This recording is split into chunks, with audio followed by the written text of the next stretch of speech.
नमस्कार दोस्तों, मैं डॉक्टर उमेश कुमार आज आपको विश्व इतिहास के संदर्भ में अमेरिका की क्रांति का सेकंड पार्ट पढ़ाने जा रहा हूँ। ठीक है, इससे पहले मैंने अमेरिका की क्रांति का प्रारंभिक बिंदु आपको बता चुका था। अब आप विश्व इतिहास के संदर्भ में सोचेंगे तो आपको देखने को मिलेगा किस तरह विश्व इतिहास में जो बदलाव है वो किस तरह से विकसित हो रहे हैं। प्रारंभिक रूप में आप देखते हैं किस प्रकार एक सभ्यता साम्राज्य का रूप धारण करती है रोमन साम्राज्य के रूप में। उसके बाद वो सभ्यता बौद्धिक क्रांति के उपरांत आपके आधुनिक विश्व की परिकल्पना तैयार करती है, यानी प्राचीन काल, फिर उसके बाद मध्यकाल, उसके बाद आधुनिक विश्व की परिकल्पना तैयार करनी है। इसमें जो सहयोग करने वाला वर्ग था वो मध्यम वर्ग, जिसे व्यापारी वर्ग भी कहते हैं। ठीक, वो व्यापारी वर्ग एक संपन्न राष्ट्र और मजबूत राजतंत्र की परिकल्पना करता था। उसी का परिणाम आपके अमेरिका की क्रांति देखने को मिलती है। जब व्यापारी वर्ग को मजबूत राजतंत्र से वह प्रभावित होने लगा तो उसने इसका विरोध किया, और ये विरोध गणतंत्र की स्थापना तथा नए राष्ट्र के निर्माण के अंदर आपको अमेरिका की क्रांति में देखने को मिलेगा। ठीक है, हमने इससे पहले आपको शुरुआत की थी अमेरिका की क्रांति में 4 जुलाई 1776 में ये प्रारंभ हुई थी। ठीक है, अब इससे पहले मैंने आपको बताया था किस प्रकार अंग्रेज भौगोलिक खोज के तहत नई दुनिया की खोज कोलंबस द्वारा 1492 के अंदर, उसके बाद उपनिवेश बनाया जाता है। मैंने व्यापारिक क्रांति में आपको बताया जिस तरह से कि इनको अधिक से अधिक उपनिवेशों की आवश्यकता थी क्योंकि इनके व्यापार वाणिज्य को उद्भव करने के लिए, तो इसलिए इन्होंने नए दुनिया के अंदर एक उपनिवेश की स्थापना करना चाहिए। उपनिवेश की स्थापना के लिए इन्होंने अमेरिका की क्रांति प्रारंभ करी। ठीक है, इसके आप देखने को मिलेगा कि 1606 के अंदर जेम्स प्रथम इंग्लैंड का राजा होता है। वो 2 कंपनी की स्थापना करता है, लंदन और पेनीमत को वो लंदन जो कंपनी होती है वो 1607 के अंदर आपके अमेरिका के अंदर पहुंचती है। वहाँ पे वो एक बस्ती जेम्स टाउन की स्थापना करती है। उसके बाद उसका व्यापार बने पहला तंबाकू युक्त जहाज 1614 के अंदर आपके इंग्लैंड के बंदरगाह पहुँचता है। इस प्रकार ये प्रक्रिया चालू हो जाती है। ठीक, अब इसके कारणों में आप देखने को मिलेगा कि इंग्लैंड सरकार का नैगण्य हस्तक्षेप से आश्चर्य क्या है कि इंग्लैंड के जो राजतंत्र तथा उनके अधीन जो वहाँ के मंत्री थे, संसद, वो सब अपने देश के बारे में सोचते थे, और जो उपनिवेश थे वो इस बात से बनाए जाते थे कि मात्र देश को, जिसका उपनिवेश है, उस मात्र देश को अधिक से अधिक लाभ की प्राप्ति हो सके। इसी लाभ की प्राप्ति के अंदर वो अधिक से अधिक आर्थिक शोषण जो करों के माध्यम से किया जाता था, जिसका खामियाजा उपनिवेश को भुगतना पड़ता था। ठीक है, उपनिवेशों में इंग्लैंड के प्रति प्रेम का अभाव, मैंने आपको बताया कि उपनिवेश के प्रति प्रेम का अभाव किस तरह से था। उपनिवेश में बसने वाले अधिकतर लोग 90% केवल अंग्रेज थे।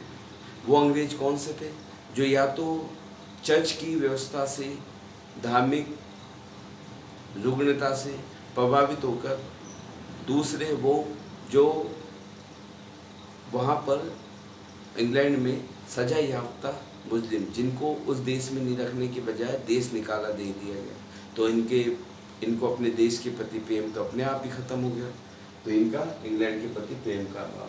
उसके बाद है बौद्धिक क्रांति मैंने बताया, इस टाइम नए नए आपके विचार उत्पन्न हुए। इन विचारकों ने क्या किया? प्रभावित करने का उद्देश्य क्या था कि विचारों से प्रभावित होकर, यानी कलम की ताकत से एक वर्ग तैयार होता है, बुद्धिजीवी वर्ग। वो बुद्धिजीवी व किसी भी आंदोलन को प्रेरित करने का कार्य करता है।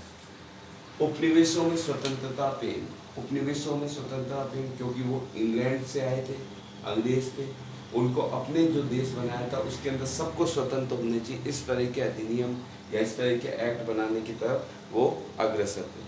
ठीक है, फिर आपको देखने को मिलेगा कि किस तरह दोषपूर्ण शासन व्यवस्था। अब दोषपूर्ण शासन व्यवस्था से आश्चर्य क्या होता है कि आप ये देखेंगे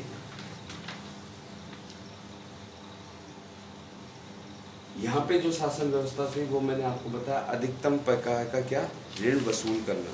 ऋण वसूल करना उसके माध्यम कुछ भी हो सकता है। ठीक है, तो इसके अंदर आप देखने पड़ेंगे स्वतंत्रता प्रेम आपको मैंने बता ही चुका, दोषपूर्ण शासन व्यवस्था जिसके अंदर उनका यहाँ पे कोई व्यवस्था नहीं रखनी, इनको किसी प्रकार के अधिकार नहीं देने, अधिक से अधिक इनको क्या करना, यहाँ पे इन पे नियंत्रण बनाए रखना। सप्तवर्षीय युद्ध, सप्तवर्षीय युद्ध ये फ्रांस और इंग्लैंड के बीच हुआ था, जिसमें फ्रांस का उपनिवेश था कनाडा में। कनाडा में जब फ्रांस का उपनिवेश था तो उसको आज़ाद करवाया किसने, ब्रिटेन ने। ब्रिटेन ने उस उपनिवेश पर अधिकार किया, फ्रांस को वहाँ से निकाला दिया। ठीक है, अब सप्तवर्षीय युद्ध के अंदर जो युद्ध हुआ था सब इंग्लैंड और फ्रांस के बीच में, उसमें ब्रिटेन के उपनिवेश के लोगों ने भी भाग लिया था, जिसके वजह से इनके अंदर किसी देश को आज़ाद करवाने का यानी सैनिक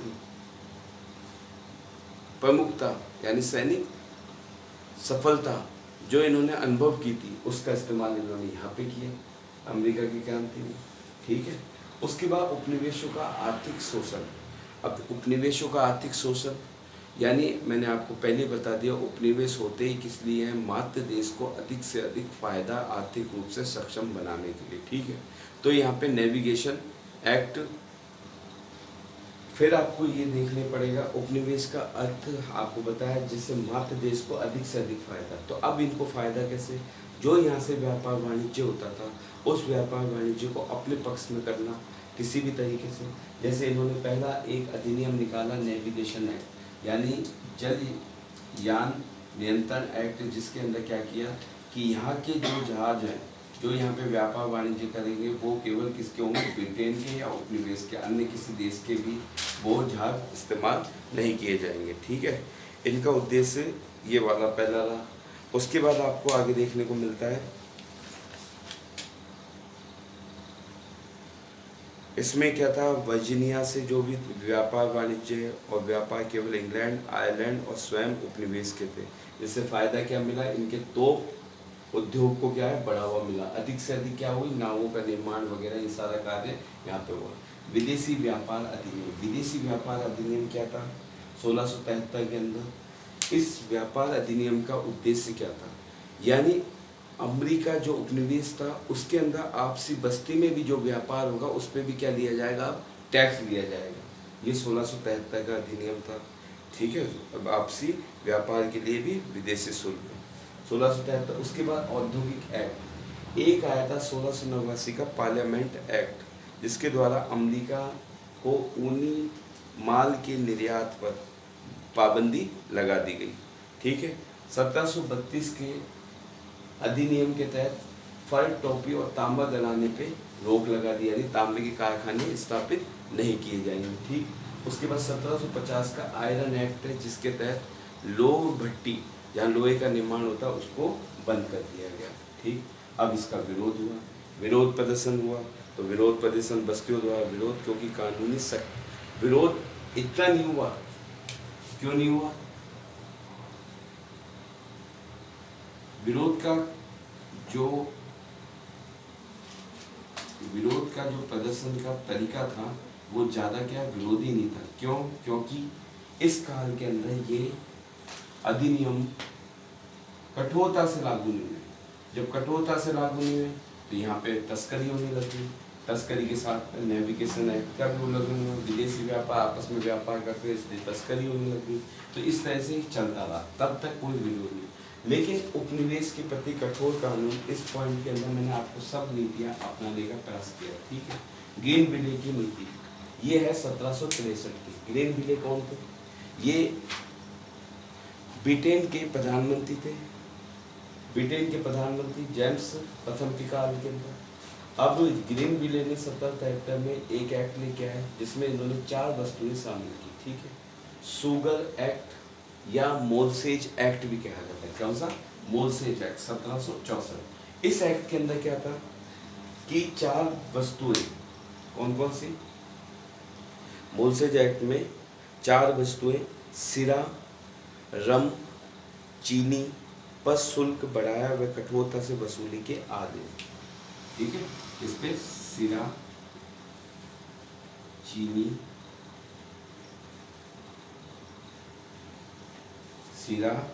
चीनी, और किस पे? रम। इन पे क्या किया गया? टैक्स बढ़ाया गया। अब इस टैक्स का इतना विरोध हुआ, इतना सोचने लग गए वो अमेरिकी उपनिवेशवादी कि इतना उन्होंने आज तक अपने पूरे जीवन की लाइफ में नहीं सोचा था इस टैक्स की वजह से। उसके बाद आता है स्टैम्प एक्ट, ये दूसरा टैक्स था। ये मैंने आपको 13 उपनिवेश बताए थे, उसमें पहले मैंने आपको बताया न्यू एम्पेशायर, उसके बाद मैसाचुसेट। ये मैसाचुसेट उसी उपनिवेश केंद्र जहाँ पे बस्ती बसी थी उसी का विद्रोह था स्टैम्प एक्ट का। स्टैम्प एक्ट था क्या? अब आपको कोई भी स्टाम्प इस्तेमाल करना है, पत्र पत्रिकाएँ चालू करनी है, पत्र पत्रिकाओं का उपयोग करना है, किसी पर मदिरा का लाइसेंस लेना है, तो उस पर क्या करता है? न्यूनतम 2 पेंस और अधिकतम 6 पॉइंट के बीच में। कितना? न्यूनतम तो क्या, मिनिमम तो 2 पेंस और अधिकतम कितना होगा? 6 पेंस के मध्य रखा गया इस टैक्स को। अब इस टैक्स का विरोध हुआ, विरोध प्रदर्शन चालू होता है आपके मैसाचुसेट्स से। मैसाचुसेट्स में होता है और वहाँ पे नारा दिया जाता है कौन सा? नो टैक्सेशन विदाउट रिप्रेजेंटेशन, ठीक है। विरोध का प्रदर्शन आपके न्यूयॉर्क के अंदर अक्टूबर 1765 के अंदर, कौन से? अक्टूबर 1765 में 9 उपनिवेश मिलकर इसका विरोध करना प्रारंभ करते हैं। इस विरोध को देखते हुए स्टाम्प एक्ट कांग्रेस अधिवेशन होता है इसका नाम, और इस अधिनियम से प्रभावित होकर रंगिंगम ने क्या किया? इस एक्ट को रद्द करता है। रंगिंगम प्रधानमंत्री होते हैं जो इस एक्ट, लेकिन रंगिंगम ने इसके साथ में फिर रंगिंगम एक्ट ले आते हैं, ठीक है। उसमें वो कहते हैं कि हमारे अधिकार है कि हम उपनिवेशों पे कर लगा सकें, ठीक है। उसके बाद करेंसी एक्ट वही, ये आपस में व्यापार वाणिज्य किससे करते थे? नोटों से या हुंडी से। जो ये हुंडी और नोट थे उन पर बंद कर दिया, और अब किससे व्यापार वाणिज्य किस पे होगा? अंग्रेजी मुद्रा से होगा, ठीक है। क्वार्टरिंग एक्ट क्या है? जो हम भारत के इतिहास के अंदर, आधुनिक भारत का जब आप इतिहास पढ़ेंगे तब आपको सुनाई देगा, तब आपको देखने को मिलता है सहायक संधि। सहायक संधि में एक प्रावधान था कि जिस राज्य के अंदर ब्रिटिश अपनी सेना रखेगी उसके रखरखाव का खर्चा कौन देगा? उपनिवेश देगा। उसी प्रकार से यहाँ पे जो सेना रखी गई यहाँ पे किसमें? मैसाचुसेट्स में, उसका खर्चा कौन देगा? उपनिवेश अमेरिका देगा। इसका विरोध होगा। रंगिंगम की घोषणा होती 1765 में, इंग्लैंड संसद को उपनिवेश पर कर लगाने का दिया। टाउनशेंड, ये टाउनशेंड क्या होते हैं? विलियम पिट अगले पीएम बनते हैं, उसके वित्त मंत्री होते हैं टाउनशेंड। 1767 के अंदर ये देते हैं 5 वस्तु सीमा शुल्क लगाते हैं। किस किस पे? चाय पे, सीसा पे, कागज पे, सिक्के पे, धातु एवं रंग पे। इन वस्तु विरोध होता है कहाँ पे? पेंसिल्वेनिया पे। और कौन करता है? जॉन डिकेसन का लेख इसके अंदर आपको देखने को मिलेगा। पेंसिल्वेनिया का एक किसान का पत्र, क्या? पेंसिल्वेनिया के एक किसान का पत्र, ठीक है। फिर बोस्टन हत्याकांड होता है 5 मार्च 1770 को। कितना? 5 मार्च 1770। बोस्टन हत्याकांड होता है 5 मार्च 1770 को, ठीक है। अब इसमें टकराव होता है, 5 लोग मारे जाते हैं। 1770 कर रद्द कर केवल चाय पे 3 पेंस पौंड कर लगाया जाता है। कितना? 1770 में 3 पेंस प्रति पौंड, ये प्रति है ऑब्लिक करके प्रति पौंड। जैसे यहाँ पे मिनिमम 2 पेंस किससे? प्रति 6 पौंड पे, उसी तरह से यहाँ पे 3 पेंस प्रति पौंड पे, ठीक है। अब यहाँ पे क्या होता है? इनका विरोध हो रहा था डिक्सन के पद के बाद। बोस्टन हत्याकांड क्यों कहते हैं? क्योंकि जो सैनिक और स्वयंसेवक जो यहाँ पे आपके आंदोलन कर रहे हैं उनमें 5 लोग मारे जाते हैं। 1770 में फिर इसकी वजह से इसको रद्द कर दिया जाता है, केवल चाय पे रखा जाता है। आप मॉडर्न इंडिया का मैं बार बार नाम लेता हूँ क्योंकि आपको चलेगा, आधुनिक भारत में आपको पता चलेगा 1835 13 का अधिनियम जिसमें चाय के व्यापार को छूट दी गई। फिर 1833 में संपूर्ण व्यापार को छूट दे दी गई, ठीक है, इसको छोड़ के। उसी तरह से यहाँ पे आप चाय पे 3 पैंस ओन कर रहे हैं, ठीक। तात्कालिक कारण क्या था? लॉर्ड नॉर्थ की चाय नीति, इसका विरोध होता है। चाय इनका पेय था। पुरिटन बस्ती जो मैसाचुसेट्स के बंदरगाह पे थी, उसने इसका विरोध किया। और बॉस्टन जो बंदरगाह था, मैसाचुसेट्स नगर के अंदर ही बॉस्टन बंदरगाह, वहाँ पे इस आंदोलन को करने वालों ने सैमुअल एडम्स के नेतृत्व में ईस्ट इंडिया कंपनी 340 पेटियाँ वहाँ से जहाज से उतार के नीचे समुद्र में फेंक दी। तो इसकी वजह से इसका दमन कार्य चालू हो गया। दमन कार्य चालू हुआ तो इसे बोलते हैं बॉस्टन टी पार्टी। 16 दिसंबर 1773 को, ये वाली आप डेट याद रखना। बॉस्टन हत्याकांड अलग है। बॉस्टन हत्याकांड आपको बता दिया। पेंसिल्वेनिया में जॉन डिकेंसन का पत्र, 5 लोग रद्द कर दिया चाय पे 3 पैंस। ये 5 सुल्कों के लिए हुआ था बॉस्टन हत्याकांड। और बॉस्टन टी पार्टी हुई थी 16 दिसंबर 1773 को, ठीक है।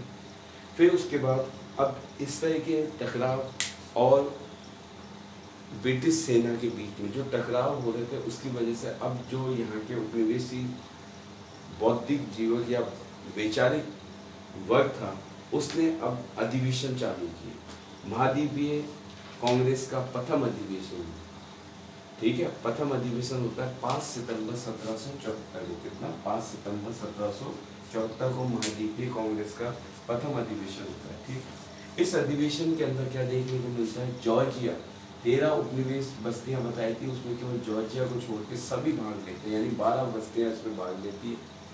और ये कहाँ पे होता है? फिलाडेल्फिया में। कहाँ पे? फिलाडेल्फिया के अंदर आयोजन होता है इसका प्रथम कांग्रेस अधिवेशन आपका 5 सितंबर 1774 को फिलाडेल्फिया। मैसाचुसेट्स जो आपके उपनिवेश था उसका वैचारिक क्रांति करने वाला जॉन एडम्स और सैमुअल, वर्जीनिया में जॉन वाशिंगटन और पैट्रिक हेनरी, दक्षिणी कैरोलिना में जॉन रूजवेल्ट और क्रिस्टोफर गैडस्टोन। ये मेन है कि जैसे आपके ऑब्जेक्टिव में ये पूछे जा सकते हैं, ठीक है। 22 अक्टूबर 1774 को ये समाप्त हुआ। 19 अप्रैल 1775 में जब विरोध होता है, विरोध का दमन भी किया जाता है, तो लैंगिस्टन में एक मुठभेड़ होती है। किसके बीच में? ब्रिटिश सेना और उपनिवेश स्वतंत्रता संग्राम सेनानियों के बीच में मुठभेड़ होती है। इसे स्वतंत्रता संग्राम प्रारंभ करने का बिंदु माना जाता है, ठीक है। स्वतंत्रता संग्राम प्रारंभ करने का बिंदु माना जाता है। उसके बाद द्वितीय कांग्रेस अधिवेशन होता है 10 मई 1775 को। ये है 5 सितंबर 1774, खत्म होता है 22 अक्टूबर को। लैंगिस्टन की घटना होती है। उसके बाद में दोबारा द्वितीय अधिवेशन होगा। द्वितीय अधिवेशन होता है 10 मई, यानी अप्रैल मई अगले ही महीने हो जाता है फिलाडेल्फिया में। पहले वाला फिलाडेल्फिया में आयोजन होता है। नेता था जॉन हैनॉक, अध्यक्ष कौन बनता है? जॉन हैनॉक। ये क्या था? व्यापारी था और तस्कर भी था, ठीक है। इस व्यापारी में इसके अन्य नेता Thomas Jefferson, Benjamin Franklin, Samuel Adams. निर्णय क्या लिया जाता है? जॉर्ज वाशिंगटन जो अमेरिका के प्रथम राष्ट्रपति बनेंगे उनको भी क्या बनाया जाता है? इसका सेनापति, ठीक है। 4 जुलाई 1776 को इसको 4 जुलाई 1776 को 13 बस्तियों की घोषणा इंग्लैंड से स्वतंत्रता की। कब की? 4 जुलाई 1776 को इंग्लैंड से स्वतंत्रता की घोषणा कौन करते हैं? ये करते हैं कहाँ पे? द्वितीय अधिवेशन में, ठीक। मई, जून, जुलाई, ठीक है। इसके बाद में ये जॉर्ज वाशिंगटन इसको आज़ादी दिलाएंगे 4 जुलाई को, ठीक है, 1776 में। अब पहली घटना होती है बंकर हिल की घटना।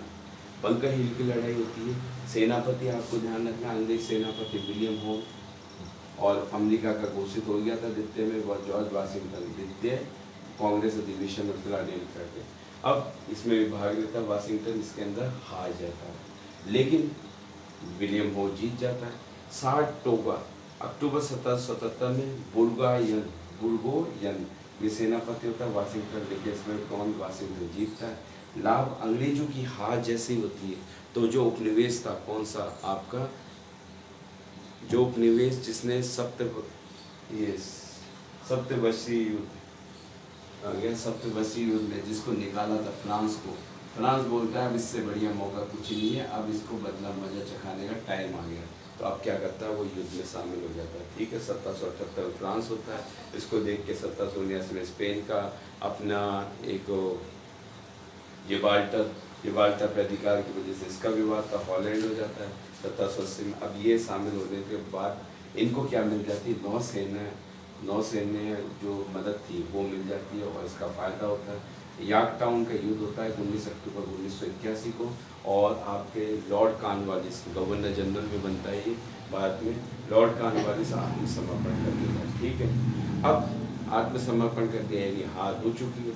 लॉर्ड नॉर्थ जो उस टाइम प्रधानमंत्री होता है ब्रिटेन का, वो कहता है हे ईश्वर सब कुछ खत्म हो गया। यानी ये उपनिवेश जब अपने आप को आज़ाद घोषित करता है तो इसी के साथ लॉर्ड नॉर्थ का हे ईश्वर सब कुछ खत्म हो चुका। ठीक है, उसके बाद 3 सितंबर 1783 को आपस में संधि होती है, पेरिस की संधि, और अमेरिका को स्वतंत्र घोषित किया जाता है। स्वतंत्रता आपको पता है कब मिली थी, 4 जुलाई 1776 को।